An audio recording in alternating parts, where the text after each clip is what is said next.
I'm Sandy Lowe. I'm Bold Strokes Books senior editor, and today we have with us Jane Walsh.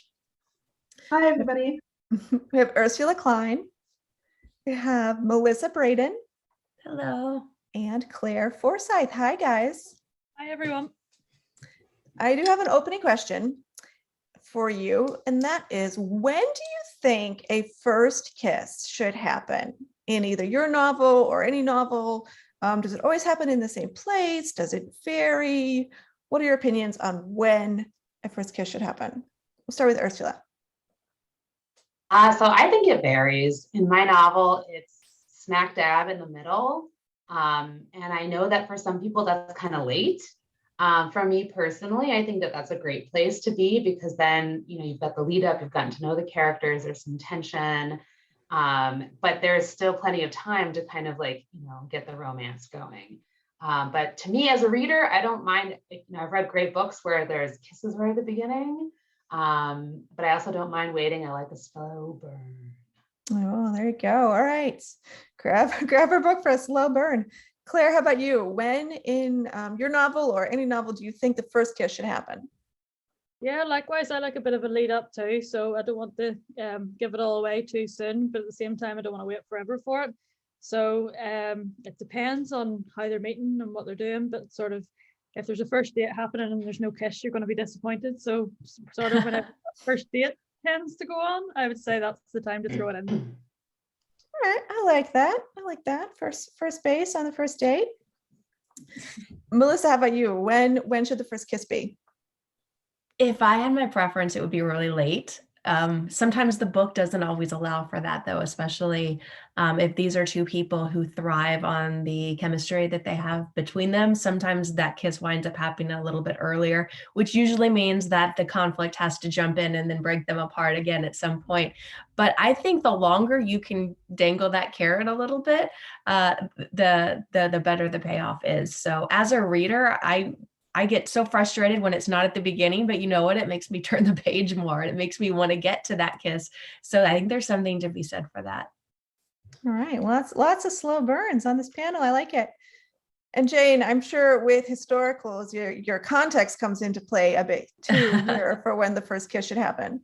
It definitely does. I like the first kiss to happen within about the first 25%. And that's because my books are slow burn, but I want to make it very clear to the reader that things are going to happen and that these are not just two lady friends. Like, I write sapphic regencies, and I want to sell you on the premise like right away. So the first 25%, I need the kiss to happen, but not necessarily anything more. And there could be like a lot of denial afterwards, like, oh, that didn't mean anything, but the good stuff's going to come. Yeah, awesome. All righty. So again, this is a reading panel. We will be hearing from all these lovely authors read, and we are going to start with Claire. If everybody else could please mute and stop video. Claire, why don't you tell us a little bit about Business of the Heart and start reading whenever you're ready. Yep. So Business of the Heart is right here, and it came out last month, and it's kind of an opposites attract, but they're not really that opposite whenever they get together. And yeah, it was sort of attraction at first sight, but trying to fight it, and obviously I couldn't fight it for too long. So for this reading, this is, like I said, on their first date, so that's where the first kiss happens. So I'm just going to go straight from the middle of the date, and we'll go from there. So just like that, I felt better. How was it that Lexi, whom I'd only known for such a short time, could manage to calm my worries so easily? My heart fluttered thinking about it. So I know it's rude to ask a lady her age, but if we're going to do the whole dating thing, I think it's a fair question. I was glad for a subject change from Lexi. I'm 28, almost 29, but who's counting? What about you? I would have guessed around 25. I'm a little older. She looked worried.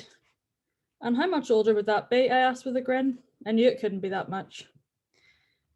8 years older than you, she replied through gritted teeth.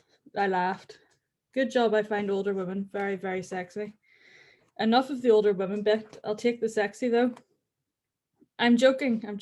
Not about the sexy part. I'm serious about the sexy part, but 8 years is nothing. Lexi made a show of pretending to wipe her brow. I haven't sent you running for the hills yet then. Not at all. And the eye contact was back, and Lexi was looking at me all sexy, and all I wanted was to rip her clothes off. Not good, Abby. I cleared my throat. I better order that Uber before I drink myself into a wine coma and pass out in your sofa. I wouldn't complain. The corners of Lexi's mouth tugged upward as I flicked through my phone. 7 minutes away. Damn it, and there's me thinking I'd wooed you into staying. Another night. I looked at Lexi with promise and her eyes darkened. She glanced down at my lips and didn't look away. I know we're taking things slow, but what are your thoughts on goodnight kissing on first dates? Lexi shifted slightly towards me and I hastily lifted my empty glass and set both glasses on the table beside us. Her gaze was still on my lips, though she shifted it momentarily up to my eyes as if waiting for permission. My heart was beating out of my chest as she moved closer to me, our lips only inches apart. I mean, you have already touched me up in Dolly's kitchen, and kissing usually comes before the boob groping. My heart continued drumming in my chest. Lexi let out a soft laugh and I could feel her warm breath against my lips. You're not going to let me live that one down. I leaned in closer. Not a chance. So, the kissing? I'm all for it. I managed to exhale before she reached behind my neck and pulled me the rest of the way to her. Our lips came together softly. She ran her hands up into my hair as she deepened the kiss and slid her soft tongue along my bottom lip as I opened my mouth to allow it to dip inside, massaging it with mine between heated kisses. I had been kissed before, but I had never been kissed as thoroughly as I was being kissed by Lexi Finn. It was passionate and soft all at the same time, and our mouths worked perfectly together as if they had been made specifically to meld together. And that's it. That's as far as I'm going with the kissing. Oh man, so far and yet. I guess we're gonna have to read the book to find out if there's more. What happens next? Awesome. So, question for you. What do you think makes a really good kiss? Like if you could pick, just one thing out of a list of many, but something that you think makes a really good kiss that you would put in your writing. When you think about writing a kiss, what is it that you like to put in there? It's definitely just the chemistry. It's the sort of hidden looks, and again the whole lead up to it. I think if you've been waiting for it for chapters and chapters and chapters, you're willing the kiss to happen. So whenever that chemistry just goes off the charts, then you know exactly that's what's going to happen, and that's what the reader, well, hopefully what the reader's looking for. Oh, all right, there you go. Straight from Claire Forsythe. The kiss is all about the tease, all about the lead up. Awesome. Thank you so much. Great reading. Thank you, Sandy. Thank you. Next up, we have Ursula Klein. Hi, how are you? Hi, everyone. Oh, I'm so good. I'm so excited to be here. I've got my book. I see here. that. Very fancy. Love that cover.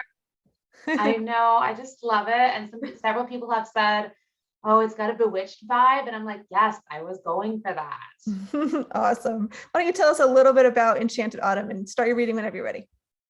Sure. Enchanted Autumn is a contemporary fantasy romance. So Hazel is a witch living in modern day Salem, and no one knows the truth about her except for her best friend, Roxy. And Dr. Elizabeth Cowrie is a researcher from England, and she is researching the Salem witch trials as a historian. She does not believe in magic. She's kind of magic averse. So there's a little bit of tension between the two of them. And also early on in the novel, there's also a little bit of a threesome because, Roxy is interested in Elizabeth as well as Hazel. But in the end, right, Hazel and Elizabeth start to realize that they have chemistry for each other. And they go on a date to the forest outside of Salem to go for a hike. And they get caught in the rain. So I'm going to start the reading right where the rain starts to intensify and they run under some trees for protection from the rain. They caught their breath and watched as all around them everything became wet and the pond turned into a gray mist of bubbling water. We got here just in time, said Elizabeth, laughing. We'd be soaked. I'm halfway there, I think. The air felt much colder now, and Hazel shivered. She'd made the mistake of wearing a thick fleece rather than her rain jacket, and she could feel water soaking through parts of her sleeve. Rain like this won't last long, said Elizabeth reassuringly. Let's hope so. Hazel watched as the rain continued to pound into the ground, creating rivers and streams all around them. They were lucky that the grove where they'd taken shelter was relatively dry. The rain let up slightly, but it was still a downpour. Hazel shook out the blanket and laid it down next to their feet. Might as well be comfortable, she said, sitting down. Elizabeth joined her. There wasn't much room under the tree that was dry, so they sat flush next to each other. Hazel wondered if Elizabeth could feel her heart pounding in her chest. I know this isn't ideal, but it's kind of nice anyway, said Elizabeth. I feel like we're in a bubble here, held hostage by the elements. True, we'll just have to wait it out. Not the worst thing in the world. Of course, in England, we're constantly getting caught in the rain. I don't know why I didn't think to bring an umbrella. Do you go hiking a lot back home? Not as much as I'd like. I've been so worried about making a good impression at my job and doing lots of research that I find myself spending more and more time at my desk. That's understandable, said Hazel, appreciating the warmth of Elizabeth's body next to hers. The shop keeps me busy and sometimes I resent it. It'd be nice to have a job where I could take a personal day and just go to the woods if the weather is nice. Can your assistant run the place on her own if you need to go somewhere in an emergency? Good question. Not really. She's working more during the Halloween season, but normally she's very part-time. I'd probably have to close the shop in case of an emergency. That's hard, said Elizabeth, her voice tinged slightly with sadness. After a thoughtful moment, she continued. That makes me think about when you have to fill out medical forms and they ask you who to contact in an emergency. I still list my parents, even though they live hours and hours from where I work.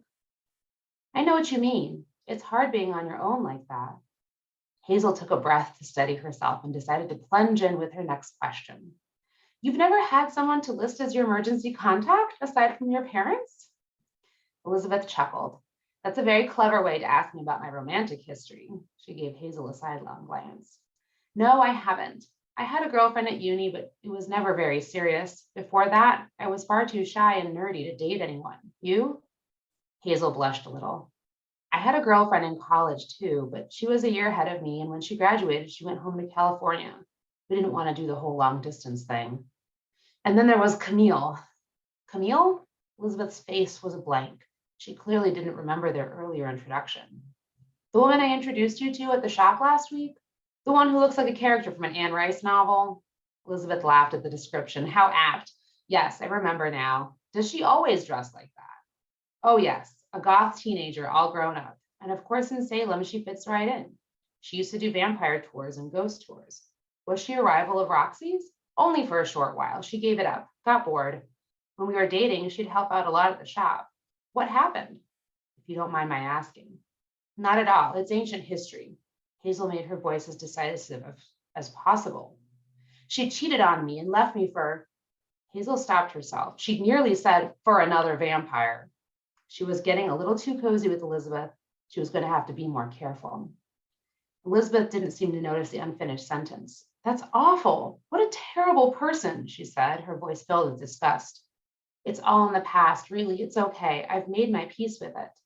I'm so sorry you had to go through that, though. Really, who on earth could cheat on someone as wonderful as you? Elizabeth's voice had turned softer, more tender than Hazel had ever heard it before. Her eyes met Hazel's, and somehow, before she knew how it happened, Hazel felt Elizabeth's soft lips on hers. It was the work of a moment, and yet it was perfect. There, beneath the sheltering branches of a large pine, in the middle of a downpour, they kissed, and Hazel felt the kiss from the ends of her curls to the tips of her toes, even soaked as they were with rain. Elizabeth pulled away and smiled. Just then, the rain began tapering off, and sunshine burst from behind the clouds. Did you plan that? Said Hazel with a shy smile. I wish I had that much power over Mother Nature. Thank you.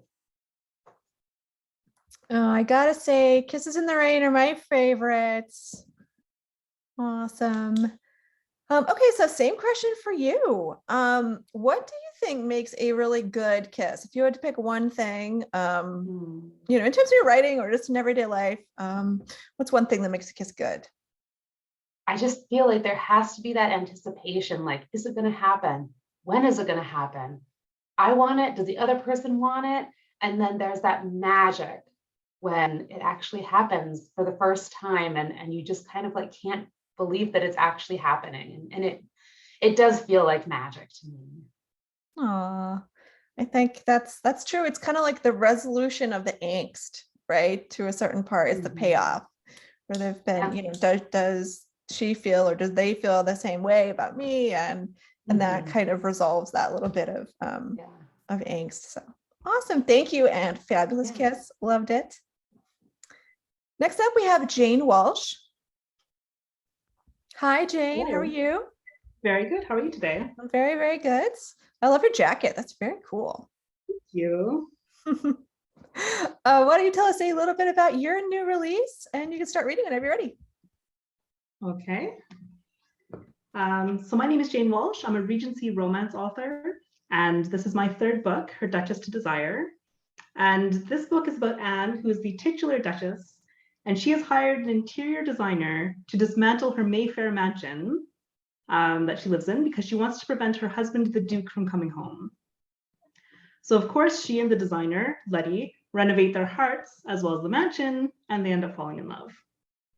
So at the point of this reading, Anne has already hired Letty. They've already started work on the house. They've been flirting every time that Letty comes to do any kind of work on the mansion. And Letty has persuaded Anne to come visit her own home in Holborn to see her workspace where she keeps all of her interior design kind of bits and bobs. So that's where we are. Miss Barrow led Anne downstairs and unlocked a door to a small room that seemed to be more storage than anything else. A table in the center took up much of the space, covered in bits and scraps. Boxes bulged with fabrics along one wall, and shelves held examples of decorative wood and metal samples. Miss Barrow flipped open a book and thrust it at Anne.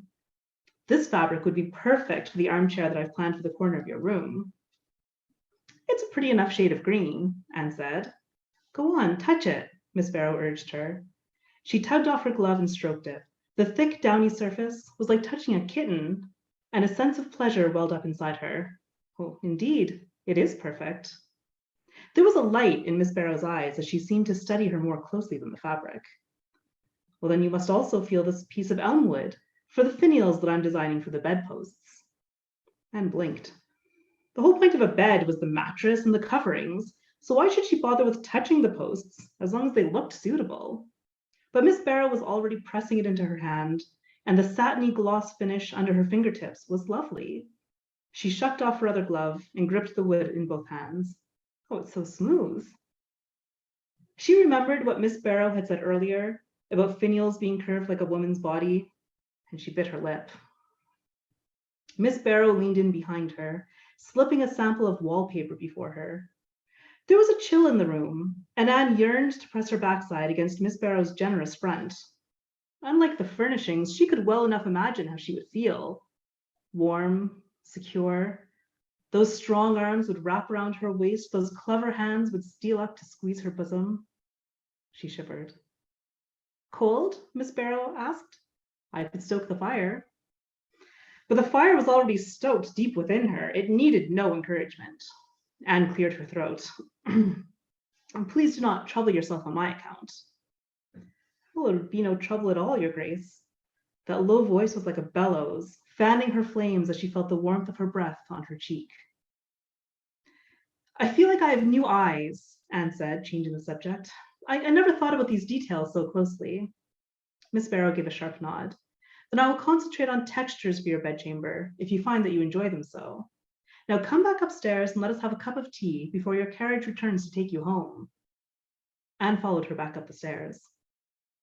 I dare say none of the houses on the street have entertained a duchess before, Miss Barrow said with a laugh, as she settled tea and biscuits between them. I should be the talk of Holborn. Anne gripped her teacup. No one can know that I visited, she said. Well, trust me, the neighbors would have noticed that carriage already, and they would remember that it's not the first time it's been down this road. Well, what are you saying to them? Well, the truth. There's no shame in the interior design work that I do. These are good, honest people who understand a woman's need for good, honest work. Miss Barrow raised a brow. Are you concerned for your reputation, being around someone like me? And what would that mean? Anne managed to say. Well, I'm no stranger in this neighborhood. If a woman leaves my chambers in the evening with a flush on her cheeks, no one thinks it's merely from too much wine, she said. No one would think such a thing of me, Anne said with more confidence than she felt, given that she very much wanted Miss Barrow to put a flush on her cheeks. I'm here on business. Well, would it bother you if they wonder if business turned to pleasure?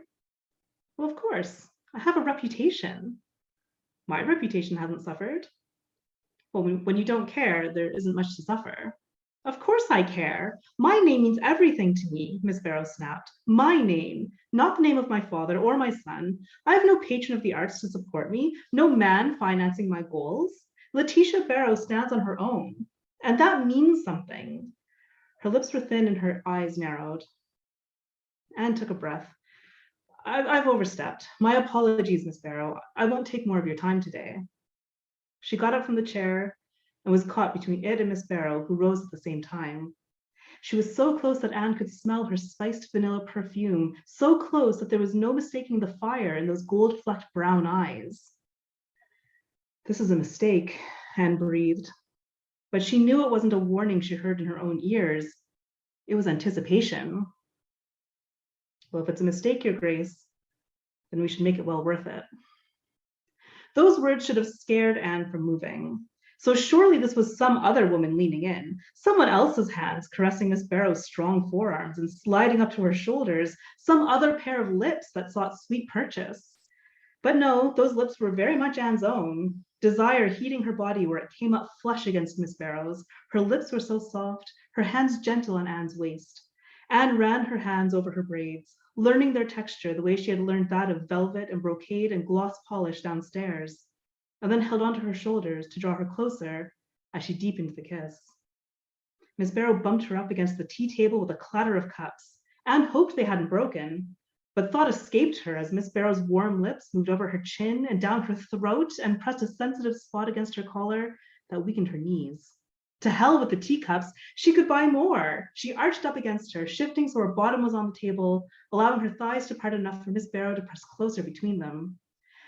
This was all the heat she could ask for, packaged up in rather too much wool and petticoat and lace, but glorious under her hands as she wrapped her arms tight around Miss Barrow's back. Then the door was thrown open. To find out what happens next, you're going to have to read the book. Oh, to hell with the teacups. Let's hear more. I love it. That was awesome. And great slow burn too. I kept waiting and waiting for it to happen, and you did not disappoint. So Thank you. all right. So one for you. What do you think makes a really good kiss? For me, it's less about the lips, more about the mind. I want to know the emotions, what people are thinking, like what they're hoping is going to happen, the disbelief that it is happening. I really want all those contradictions like inside of you when you're really flustered and kind of worked up. So that to me is what makes a really good kiss. Yeah, for sure. And probably too that almost the opposite too, when all that kind of internal angst goes away during the kiss too, I think can be a sign of a great kiss too, to have it all there in the beginning and then just have it all float away. Those are great moments. Yes. Awesome. Thank you so much.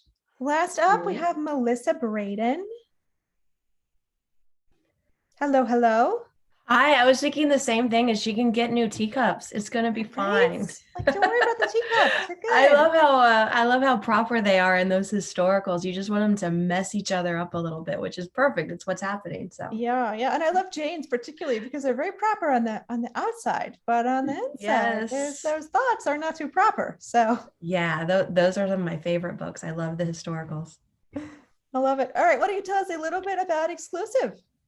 Oh, well, we're going to jump into the land of contemporary now, if that is okay. So I am reading to you from my newest novel, which is exclusive. And you'll have to forgive me because I have a bit of a cold today, so I'm going to do my best for you. But in this particular scene, we have Skylar, who is a fledgling reporter with a TV news station. And she's come to work with the anchor woman who has been her longtime crush, but also someone she's greatly looked up to. And unfortunately, when she starts work, that veteran, Carrie, isn't exactly very welcoming to her. And so in this particular scene, they're extending an olive branch, if you will, and Carrie has invited Skylar over to her home so that they can get to know each other a little bit better. What smells so amazing? My senses went into overload as I entered her home. She was baking something, or had, and it was heavenly. She was such a grown-up and an impressive person. I wanted to know this woman. I craved knowledge. Rosemary bread, she said. I turned and saw her in the open kitchen, slicing into a loaf with a large bread knife. How about a warm slice with some butter? If you greet all of your guests this way, you're going to have a line. Who says I don't? Not me. I swear, can I still have the bread? She slid a small plate my way. That's when I realized I had no small plates at home. I needed to get on that because I suddenly felt like a hospitality heathen. The rosemary is fresh from that garden you were just admiring. Wow, thank you. I stared at the thick, buttery slice and my mouth watered. I heard the splash of liquid in a glass and grinned as I saw her pouring rosé into 2 oversized wine glasses. You are spoiling me now. She raised a shoulder. It's the weekend. We all need a little extra care. She met my gaze, a smile. I like this philosophy, I said. So, what do you think? I paused, unsure of the subject matter. About the bread? Oh, it's probably the most wonderful thing I've tasted in years. Not a lie. Fresh, hot bread needed some kind of medal for its contribution to society, and Carrie needed to be thanked in the acceptance speech. I was talking about KTMW. I mean, you're beyond the brand new zone at this point. How are you liking the job? She sipped her wine and waited for my reply. Well, now that all the hazing has come to an end, she raised a finger. That statement might be a little premature. Well, now that all the hazing has tapered off, I'm starting to feel more at home. I understand how this place works. Well, I think you're more than on your way. I have never in my life seen Tam hire someone from such a small market. You skipped about 4 steps. Trust me, I am well aware. I'm still not sure why he took a chance on me. She lifted her chin. There is something about you. What? She shook her head, looking at me, unabashed. I'm still not sure. Is that why you made the first couple of weeks difficult, because you thought I hadn't earned it? Carrie exhaled slowly and reached for her wine. I've actually thought a lot about it because that behavior is very out of character for me. I winced. That bad, huh?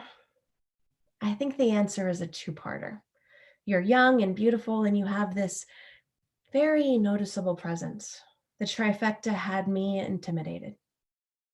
I stepped back and drew an X in the air. No, I refuse to believe that you, I gestured up and down her body, being who you are, could experience even an ounce of intimidation at the hands of some new puppy reporter like me.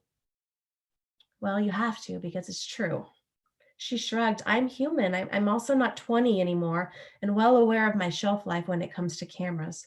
A newer model walks in the door? Sure, I'm aware that she might be here to replace me. That is crazy. I shook my head, mystified. I folded my arms. And what's the second part? Kind of a replay of the first part with a more personal angle thrown in. I frowned. Define personal, because I really, really needed to know that part. She sighed as if I were forcing her to explain, and I was. Young, beautiful, in that presence again, but it affected me. I don't understand. Was I following correctly?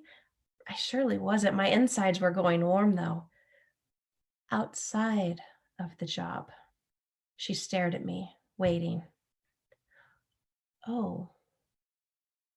I didn't have words, so I gulped my wine, chugged it, in fact, and then extended my arm all the way out for a refill. I was going to need it.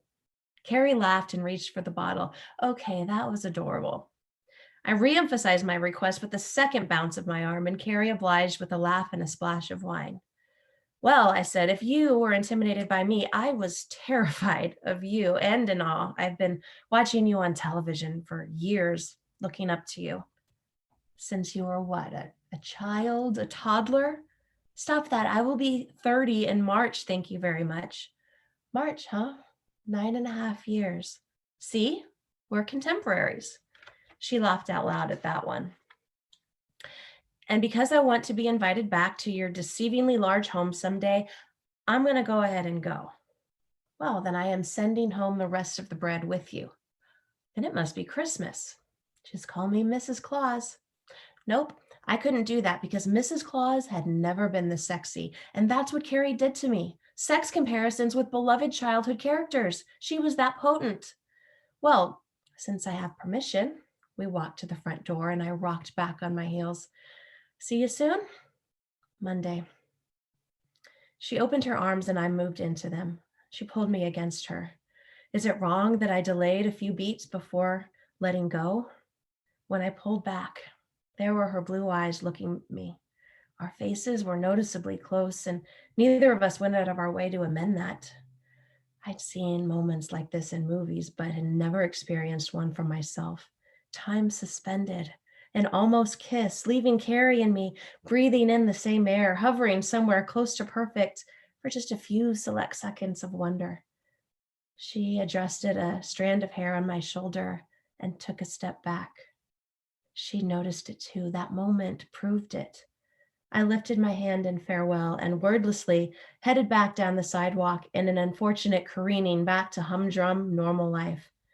I relived that last lingering moment over and over, our almost kiss, a little slice of heaven for me to take out and hold whenever I wanted. And I did lots of wanting of all varieties. Thank you very much. So it was an almost kiss, which is technically a kind of kiss. I feel like there's kissing that's going to happen. It's going to happen, Melissa. You think so? I can't be giving anything away. I do. I have faith that one day there will be a kiss. I think there might be. I think you might be onto something. And I do love the sex comparisons with childhood. Beloved childhood characters. Yeah. Only you could write a line like that and make it sweet, I feel like. Oh, good. Alrighty, if we can welcome everybody. Oh wait, I didn't ask you the question. I forgot to ask you the question. Okay. What makes a really good kiss? I love the kisses that are born of frustration. You know, when this tension has just been happening and then all of a sudden they're ready to burst and then one either, rushes and grabs the other one and just kisses her, or somebody shouts something like, "It's because I love you, okay?" And then the other one kisses her. I love the kind of burst of energy where it's like the top comes off the tea kettle, which is great. So those are my favorite kinds. Yeah, or you kind of lose control a little bit, right? And it just you just had it with this. You have to make it happen. All right, that's what we're going to expect from Exclusive. Everybody got to buy the book to find the kiss. If everyone can jump back on. Hello, welcome back. All righty. So we do have a few minutes for questions. If anyone has a question for our panelists, please do pop it in the Q&A box at the bottom of the screen, and we will be happy to answer them for you. I do have one to start us off, and it's going to play off a little bit of what Melissa was just talking about. What kind of kiss do you like to write? So Melissa was talking about the frustrated kiss. Do you like the sweet kiss? Do you like the goodbye kiss? The first kiss? The hot and heavy sexy kiss? What's your favorite? Jane? I like the first kiss in whatever kind of variety that comes, like the very first kiss where you're kind of learning about each other and exploring each other, and like you might not know what it means yet. That's probably my favorite kind of kiss. Yeah, totally. As we're saying, all that angst is all wrapped up in that first kiss and all kind of comes out at that point. Ursula, what about you? What's your favorite kind of kiss? I like the makeup kiss. Like, because I love like a lot of longing, like one of my favorite Austen novels, like Persuasion, like they've been apart for so long. And so when the characters, like, they know that they are into each other and they've already had their first kiss and then something pulls them apart, and like you as the reader are like, no, you're meant to be together. So then when they come back, like they already know that they're really into each other, but they had to solve something that was in the way, and now they can finally be together. Maybe there was a fight. Yeah, so that there's just like there's sweetness, but also passion. Yeah, I think that's true too, because there's so much history wrapped up in it at that point. Unlike the first kiss, which is great for different kinds of reasons, this is like the resolution kiss, right? Yeah, and I love the sweet first kiss too, don't get me wrong, but there's something about that, like the kiss after the issue or the obstacle has been resolved. That's just wonderful. For sure. Claire, how about you? What's your favorite kind of kiss? Well, I didn't really realize before this reading, but it must be like the hot and heavy kiss, because apparently I didn't write anything else. I thought I'll look for the least embarrassing one that I could read out, and I thought, yeah, I got carried away for every single one of them. So I obviously like it whenever they take it too far, basically, and get carried away. So yeah, the hot, heavy, passionate stuff must be my go-to. Awesome. Yeah, I think there's something to be said about when the whole world disappears and you just forget yourself for a moment and give in, right? Yeah, absolutely. Definitely. And Melissa, are you going to keep your answer, change your answer? What do you think? Well, I can expand on it. I also love it when the other person is shocked by it a little bit. They didn't see it coming, or it jars something in them. Some realization happens that, I thought I hated you, but really I was just lusting after you. Or they realize there is an awakening that happens when that kiss is bestowed upon them. So I think I just like all the kisses. Yeah, I mean, really, it's hard to choose between them. Yes. Sandra asked for Claire, what kind of accent? You're in Ireland, right? Yeah, I was just actually typing back. Yeah, I'm in Belfast in Northern Ireland, so that's my accent. Awesome. So we're going to commission you to read all the readings for everybody for the rest of the bookathon. Have to get as good as these guys first. Love it. All right.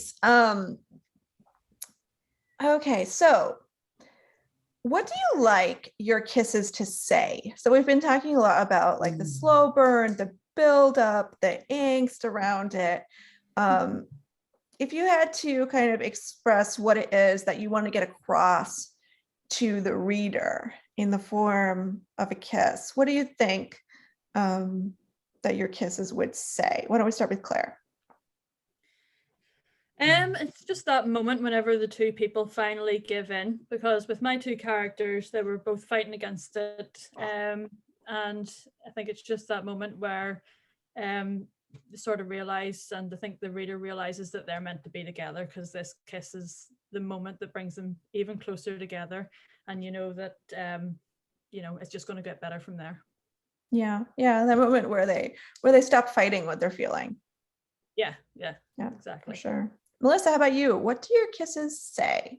Well, they can say a lot of things, but one component that you can certainly examine is in any given scene and a dynamic between two people, even if they're in harmony with one another, somebody always has the power in the scene. Somebody always has the upper hand, even if it's just by a nudge. And in some scenes, it's by a lot more than that. So sometimes the person who initiates the kiss, if the kiss is received, can be a show of power. I'm thinking specifically about this particular release, and there's a scene where power is on display when a kiss happens, and that can mean a lot of different things. But it can communicate a lot to the reader simply through action without you having to explain this person is in control. Sometimes that action does the talking for you, which is kind of cool. Yeah, awesome. And Jane, how about you? What do you like your kisses to say? I would have to say, like, it's pretty similar to Claire's answer. Like, I feel like the kiss says that these two people are meant to be together, even if the characters don't realize it yet. There's something about that moment where they meet and it's, the kiss is better than they expected and the sparks are off the rails, and the characters might not realize yet, like, oh, we're meant to be together. But I want the reader to kind of see, yes, like there's something here undeniable that these two people are meant to be together, and it's fate. And at some point the characters will kind of cotton onto that, but at the beginning, like, it's, definitely I feel like that's the message to the reader that I want to convey. Yeah, I think you're right. I think like when the kiss happens, it's when everyone realizes that their feelings are reciprocal, right? Cards are on the table. Yeah That it's not just the one character longing for the other, but there's two people in this and they both have feelings, and that it is gonna go somewhere. And Ursula, how about you? What would you like your kisses to say? Well, I really want them to communicate the connection between the characters and the emotions that were there before that caused the kiss, but also the emotions that the kiss kind of releases. Even if it's just a kiss, right? It's kind of like the promise of what's going to come, what else is out there in the future of the novel. And so I like it to have that emotional connection, right? This realization of the connection between the two characters, the foreshadowing of something more, but also, to make it clear to the readers that, yeah, these are the two people that are going to be connecting in this book. Yeah, for sure. Which brings me to a really interesting question. Have you ever had your characters kiss somebody else in a romance? Is that a yes? Is that a no? Do they just kiss the love interest? Have they ever kissed someone who isn't? Jane? I'm just trying to think. On the page, I don't think I've ever had a character kiss somebody else, but all of my characters do have, previous sexual history with other characters. Like that's actually very important to me in my historicals, that all of the women have had like a previous relationship. They've definitely kissed other people, and I want it to be very clear that these books, like, there's no internalized homophobia from that period, like, because I write Regencies, and I want it to be very clear that, like, these people have already worked through those emotions, like worked through those feelings, have gone like all the way and made out and like all that kind of stuff, and they've already dealt with like their feelings about it. So on page, I've never had them kiss anybody else, but in their past they certainly have, and that's very important to me. Yeah, sure. Great answer. Ursula, how about you? With a love triangle, I imagine there may be potential for that. Have they kissed anybody else? No, Roxy and Elizabeth do go on a date, but it ends terribly. And so they don't get to the kiss. But there is a moment with Hazel's ex where her ex I don't want to give too much away, but the ex kisses her.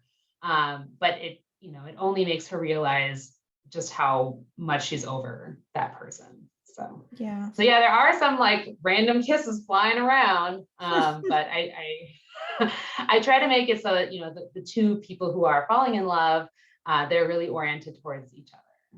Yeah, and that's a great device too. I think using a kiss from someone who's not the one, right, to show the character just how much, how different the one is and how much it means. Melissa, how about you? Ever had your characters kiss someone not the love interest? I have. I was thinking about it. I can think of 2 instances, but I didn't do that until book 14. So quite a few books where I was not willing to do that, because I think that there's an idea out there that once these two people kiss or once they have sex, that we don't want to see them with anybody else because they found their person. So why would they ever? And that was fun to explore for 13 books. But then I think I was ready to kind of step outside of the rules a little bit. And so it was back to September that I did it first, where not only did one of the main characters kiss someone else, but there was a sex scene that the other main character overheard.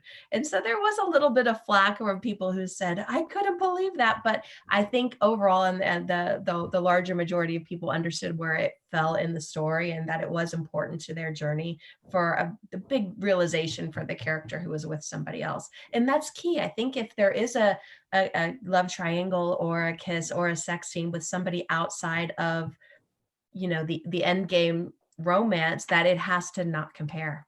It has to be so incredibly different and not right and not where they're supposed to be. And it can be a wake-up call. You know what? I also did it in just 3 words. So I take it back. I've done it a lot.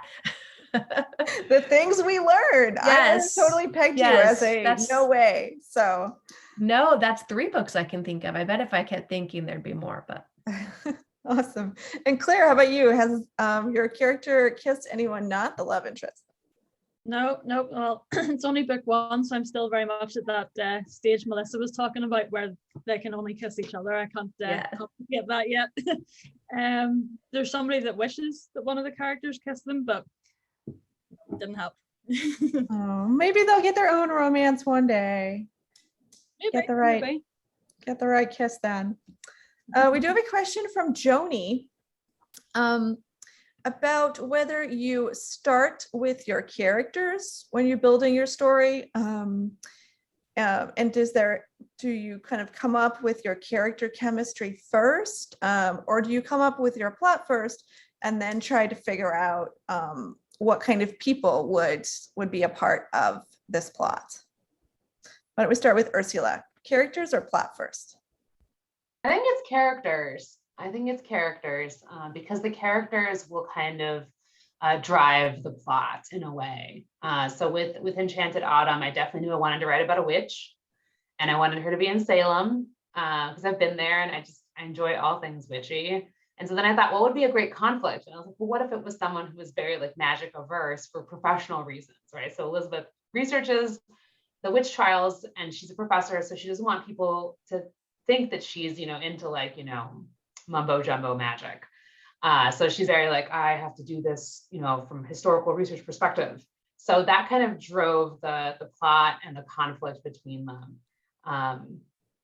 So yeah, and then I'm already starting to think about the next book, and definitely the characters were the ones that came to me first. Yeah, for sure. Sounds like a little bit of both. You start with like a little bit of character and then you're like, okay, but they need to be a witch. It needs to be set here. And so then you go back to your character and kind of craft them both. Yeah, I think they're intertwined. Yeah, for sure. Claire, how about you? Character or plot first? Definitely character first. Sort of plan the characters out and then their personalities, their jobs, and then from there I know where the conflict's going to be. So yeah, like I say, for my inexperience, I definitely went all about the characters first, and then their story sort of just evolved from them and from their interactions with each other, and they wrote their own story in a way. Yeah, for sure. It's a really organic way of doing things too. Melissa, character or plot first? I was thinking about it. It's different every time. I'm a pantser, so I make it up as I go. So I never know what's going to like pop into my brain first. But I think more commonly it's the position that they take on what kind of keeps them apart in the beginning, more so the external conflict. Usually I'm dealing with external conflict and internal conflict. And so that external is something that, happens early on. And then once we get past it, then we have an internal conflict that often kicks in. But I usually come up with their position in the external conflict. In other words, I've never written this, but if it's two next door neighbors arguing over a property line, I kind of figure out like where you're going to be on this particular, that could be interesting and sexy, right? Sorry, squirrel. Well, you can make it work. Property line issue. That's probably part of our process here too, because you have to decide on your book so far in advance. I blame you for that. Details worked out before you even, are even ready to start writing anything. Yes, it's hard. That's how my life is difficult. Oh, poor Melissa. Jane, how about you? Plot or character first? Definitely characters and vibes and emotions before any kind of plot. I would really rather not have any plot. I would rather have my characters walk around and kind of go to balls and social activities and not really have anything bad happen to them. Like, it's just all fun and games. The plot is definitely like after all of that is established, after all the fun stuff is kind of worked out, then it's the plot. And it's like, oh, things do have to happen. Like, they have to have progression, which is good, but not as good as just the character. Yeah, I feel the same way. I feel like if I didn't actually work on it, my characters would just stand in a bare room talking to each other. Yeah, they just kind of wander around. There's like a real magic there, like it's great. Awesome. Well, we are unfortunately out of time. And thank you guys. These were amazing readings all about kissing. Thanks. Have a great weekend. Thank you. Bye, everybody. Bye.